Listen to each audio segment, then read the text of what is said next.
Hello everyone, welcome back to another episode of Basic to Advanced Stock Market series of Bulls Marathon। आज से कुछ दिन पहले हमने एक वीडियो पब्लिश किया था जिसमें हमने स्टॉक मार्केट से रिलेटेड 10 ऐसी इंपॉर्टेंट टर्मिनोलॉजीज को एक्सप्लेन किया था जिसके बारे में हर एक बिगिनर्स को पता होना चाहिए। And this is the part 2 of that particular video. And आज के इस वीडियो में हम 10 ऐसी और टर्मिनोलॉजीज को समझेंगे जिनकी हेल्प से हम स्टॉक मार्केट को और ज़्यादा अच्छे से समझ सकते हैं। लेकिन आगे बढ़ने से पहले आपको बता दूं कि अगर आपने इसका पार्ट 1 अभी तक नहीं देखा है तो उस वीडियो को जाकर ज़रूर देखिए, क्योंकि एज अ बिगिनर इन इम्पॉर्टेंट टर्म्स को जानना बहुत ज़्यादा ज़रूरी है। वीडियो का लिंक मैंने डिस्क्रिप्शन में दे रखा है, आप चाहे तो चेकआउट कर सकते हैं। तो चलिए स्टार्ट करते हैं आज के इस 10 टर्मिनोलॉजीज़ को। सबसे पहली टर्मिनोलॉजी है limit order and market order. जब आप अपना स्टॉक बाय करते हैं तो आपके सामने प्राइमरीली दो टाइप के ऑर्डर के ऑप्शंस आते हैं, market order and limit order. चलिए इन दोनों के डिफरेंस को समझते हैं। सपोज आप स्टॉक मार्केट में किसी कंपनी का शेयर बाय करना चाहते हैं। वो शेयर अभी 100 रुपीज़ पे ट्रेड कर रही है, लेकिन आप चाहते हैं कि वो 95 पे आ जाए तो मैं उसे बाय कर लूँ। इस प्रॉब्लम के सॉल्यूशंस के लिए मोस्टली सभी स्टॉक ब्रोकर्स आपको लिमिट ऑर्डर का फीचर प्रोवाइड करते हैं। अगर आप 95 रुपीज़ का लिमिट ऑर्डर लगाते हैं तो वो स्टॉक आपके लिए तभी बाय होगा जब वो 95 के प्राइस को टच करेगा। लेकिन कई बार ऐसा होता है कि आप स्टॉक को उसके करेंट मार्केट प्राइस पर बाय या सेल करना चाहते हैं, तो उसके लिए हमें मार्केट ऑर्डर प्लेस करना होता है। जब हम मार्केट ऑर्डर प्लेस करते हैं तो हमारा ट्रेड करेंट मार्केट प्राइस पे एग्जीक्यूट होता है। नाउ अब बात करते हैं वोलेटिलिटी। क्या होता है कि स्टॉक मार्केट में कई बार कुछ स्टॉक्स के प्राइस में बहुत तेज़ी से चेंजेस आते हैं।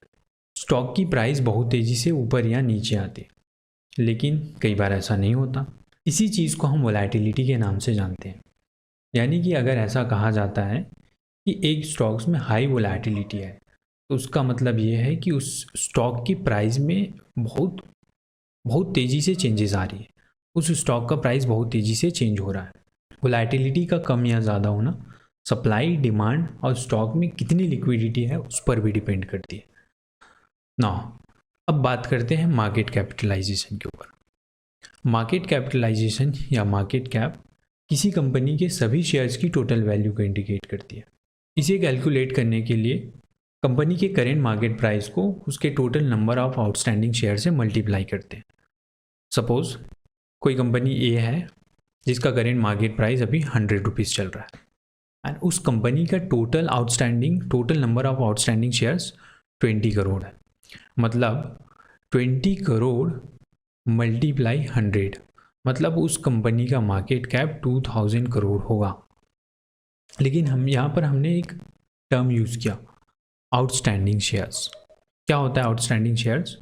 आउटस्टैंडिंग शेयर्स वो शेयर्स होते हैं जो कंपनी ने अभी तक अपने इन्वेस्टर्स को इशू किए हैं। नाउ अब बात करते हैं large cap, mid cap and small cap. पिछले पॉइंट में हमने डिस्कस किया था मार्केट कैप के बारे में। इस मार्केट कैप के हिसाब से हमारे देश की सभी लिस्टेड कंपनीज को 3 कैटेगरीज में डिवाइड किया गया है, large cap, mid cap and small cap. Large cap stocks में उन कंपनीज को इंक्लूड किया जाता है जिस कंपनी का मार्केट कैप 20,000 करोड़ या उससे ज़्यादा होता है। इसी प्रकार मिड कैप स्टॉक्स में उन कंपनीज को इंक्लूड किया जाता है जिस कंपनी का मार्केट कैप 5,000 करोड़ से 20,000 करोड़ के बीच होता है। एंड स्मॉल कैप स्टॉक्स में उन कंपनीज को इंक्लूड किया जाता है जिसका मार्केट कैप 5,000 करोड़ से कम होता है।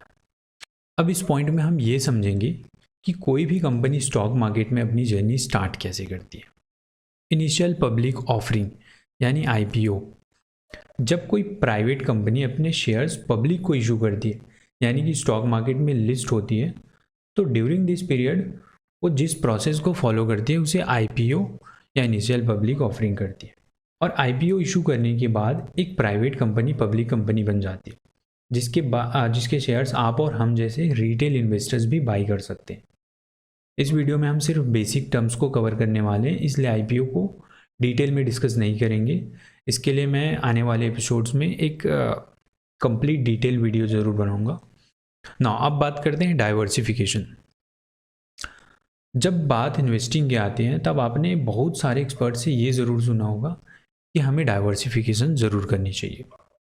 ये डाइवर्सिफिकेशन क्या होती है? अगर मैं आपको सिंपल लैंग्वेज में बताऊं तो डाइवर्सिफिकेशन का मतलब होता है अपना पैसा एक ही ऑप्शंस में इन्वेस्ट ना करके डिफरेंट डिफरेंट मल्टीपल ऑप्शंस में इन्वेस्ट करना। डाइवर्सिफिकेशन करके हम अपने रिस्क को रिड्यूस करते हैं, क्योंकि अगर हमारा सेलेक्ट किया हुआ स्टॉक या इंडस्ट्री अच्छा परफॉर्म नहीं करती है तो हमें काफ़ी लॉस हो सकता है। लेकिन हम डाइवर्सिफिकेशन के थ्रू अपने रिस्क को रिड्यूस करते हैं, रिस्क को मैनेज करते हैं। नौ, अब बात करते हैं ब्लू चिप स्टॉक्स के बारे में। जब हम स्टॉक मार्केट में इन्वेस्ट करना स्टार्ट करते हैं तो हमें अक्सर ये एडवाइस दी जाती है कि हमें ब्लू चिप स्टॉक्स में इन्वेस्ट करना चाहिए। लेकिन ये ब्लू चिप स्टॉक्स क्या होते हैं? ब्लू चिप स्टॉक्स में हम उन कंपनीज़ को इंक्लूड करते हैं जिनकी रेप्यूटेशन बहुत अच्छी होती है। ये बड़ी कंपनीज़ होती हैं जो पिछले कई सालों से अपना बिजनेस चला रही है और जिन पर इन्वेस्टर्स को सबसे ज़्यादा भरोसा होता है। एंड बिगिनर्स को इन कंपनीज़ में इन्वेस्ट करने की सलाह इसलिए दी जाती है क्योंकि इन कंपनीज़ में सबसे कम रिस्क होता है। नेक्स्ट है बोनस इशू। अगर आप स्टॉक मार्केट से रिलेटेड न्यूज़ देखते हैं तो आपने ऐसा न्यूज़ ज़रूर देखा होगा जब कोई कंपनीज बोनस अनाउंस करती है। लेकिन बोनस इशू का क्या मीनिंग होता है? कई बार ऐसा होता है कि जब कोई कंपनी अपने शेयर होल्डर्स को रिवॉर्ड देना चाहती है बट कंपनी के पास कैश की कमी होती है, तो उस केस में कंपनीज अपनी एग्जिस्टिंग शेयर होल्डर्स को फ्री एडिशनल शेयर्स अलॉट करती है, जिसे बोनस इशू कहते हैं। बोनस इशू की वजह से कंपनी के total number of shares increase हो जाती है, जिससे कंपनी में उनकी लिक्विडिटी बढ़ जाती है। फॉर एग्ज़ाम्पल, अगर कोई कंपनी 3 for 1 का बोनस इशू अनाउंस करती है, इसका मतलब ये है कि वो कंपनी आपको हर एक शेयर के पीछे 3 additional bonus share free of cost provide करेगी। मतलब मान लो अगर आपके पास किसी कंपनी का 100 शेयर्स है बोनस इशू करने से पहले, तो बोनस इशू करने के बाद मतलब 3 for 1 का बोनस इशू करने के बाद आपको 300 free of cost additional bonus shares आपको प्रोवाइड करेगी, जिससे आपका टोटल नंबर ऑफ शेयर्स 100 से 400 हो जाएगी। लेकिन जब बात बोनस की आती है तो एक और टर्म है जो हमें अक्सर कंफ्यूज करती है और वो है स्टॉक स्प्लिट। तो चलिए स्टॉक स्प्लिट को भी समझ लेते हैं। स्टॉक स्प्लिट के केस में आपके एग्जिस्टिंग स्टॉक्स को मल्टीपल स्टॉक्स में डिवाइड कर दिया जाता है। अगर सिंपल तरीके से समझे तो सपोज़ आपके पास 2000 का एक नोट है, तो स्प्लिट के बाद उसे 200 के 10 नोट में ब्रेक कर दिया जाएगा, मगर अभी भी उसकी टोटल वैल्यू सेम ही रहेगी। डिफरेंस ये है कि आपके नंबर ऑफ नोट्स या नंबर ऑफ शेयर्स इंक्रीज हो गए और इसके साथ साथ हर एक शेयर की वैल्यू भी उसी रेशियो में डिक्रीज हो जाती है। फॉर एग्जाम्पल, अगर कोई company 2 for 1 stock split announce करती है तो कंपनी के हर एक शेयर को 2 शेयर्स में स्प्लिट कर दिया जाएगा, लेकिन कंपनी के शेयर की प्राइस भी पहले के कंपैरिजन में आइडियली आधी हो जाती है। नौ, last but not the least, short selling. अगर आप स्टॉक मार्केट में नए हैं तो ये एक टर्म थोड़ा ज़रूर कंफ्यूज करता होगा, क्योंकि शॉर्ट सेलिंग में हम किसी स्टॉक को पहले सेल करते हैं और उसके बाद हम उसे बाय करते हैं एंड ट्रेडर इस तरह से फॉलिंग मार्केट से भी पैसा कमा लेते हैं।